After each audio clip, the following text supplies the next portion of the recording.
Assalamualaikum warahmatullahi wabarakatuh. Om Swastiastu, Namo Buddhaya, salam kebajikan. Sahabat-sahabat dimanapun juga berada, sepertinya para pemburu ijazah ini semakin stres saja sahabat, terutama Roy Suryo. Kita tahu bahwa baru-baru ini kembali dia speak up, memberikan narasi yang sangat liar menurut saya, karena kemudian sudah mulai bergeser isunya. Ya, mungkin karena dia merasa frustasi tidak bisa membuktikan bahwa ijazah Pak Jokowi palsu. Kali ini dia sasar lagi ijazah Gibran Rakabuming Raka, wapres kita, termasuk kembali memblok up seluruh hal-hal yang terkait dengan Pupu Papa yang sejak lama dia nyanyikan. Tetapi saya yakin bahwa seluruh nyanyian-nyanyian yang selama ini dia dengungkan terkait soal Mas Wapres itu tidak ada satu pun juga dari orang-orang yang ada di sekitar Roy Panci yang mempercayai itu, kecuali kelompoknya sendiri.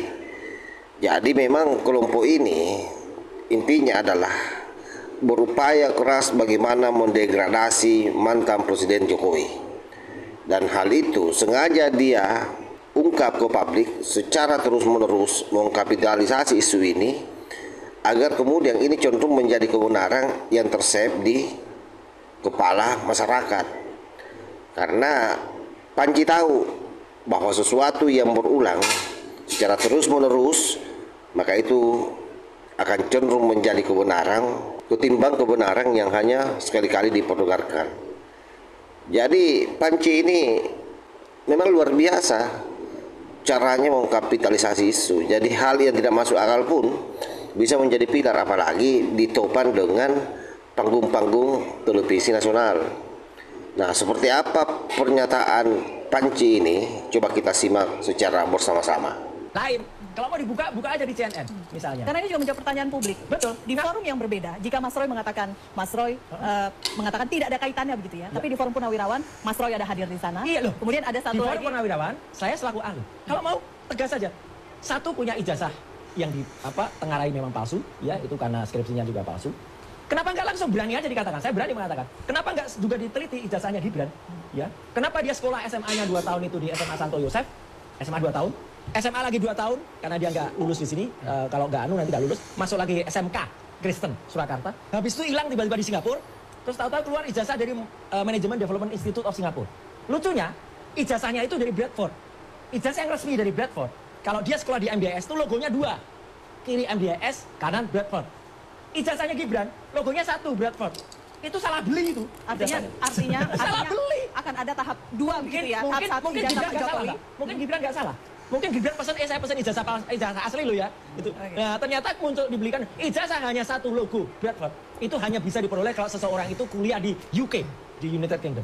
Dan itulah salah. Sampai juga dia dibilang kuliah juga di UTS, di University Technology of Sydney. Ternyata dia hanya di situ hanya matrikulasi program insert.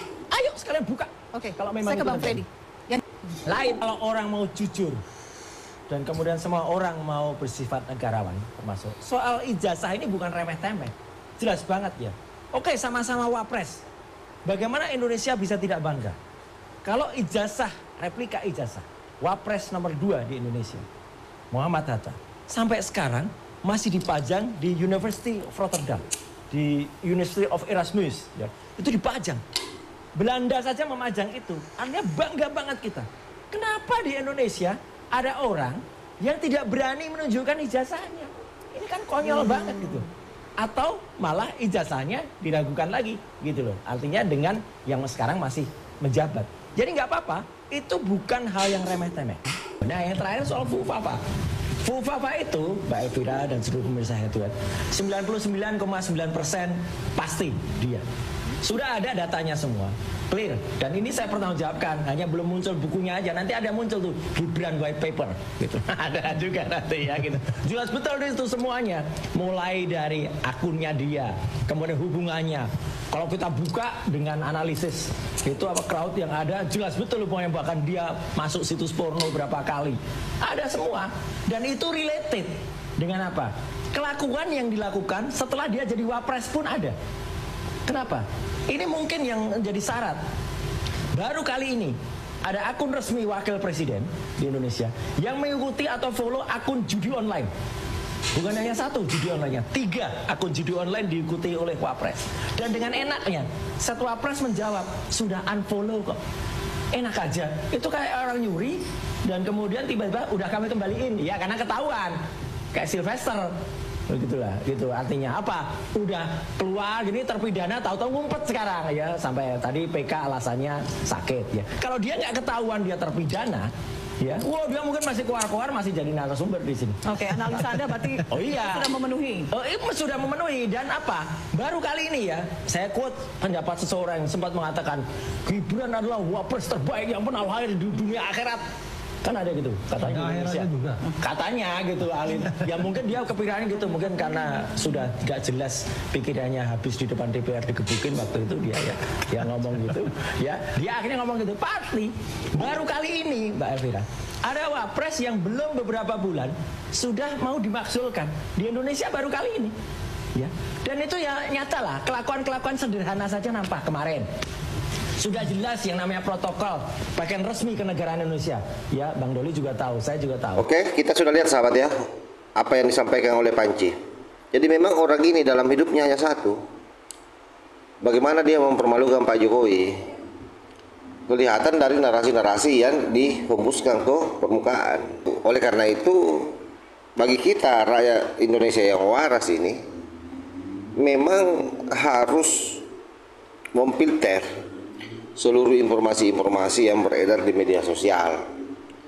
Setidaknya bahwa apa yang disampaikan oleh Panci CS ini, ya kita berupaya untuk merebonding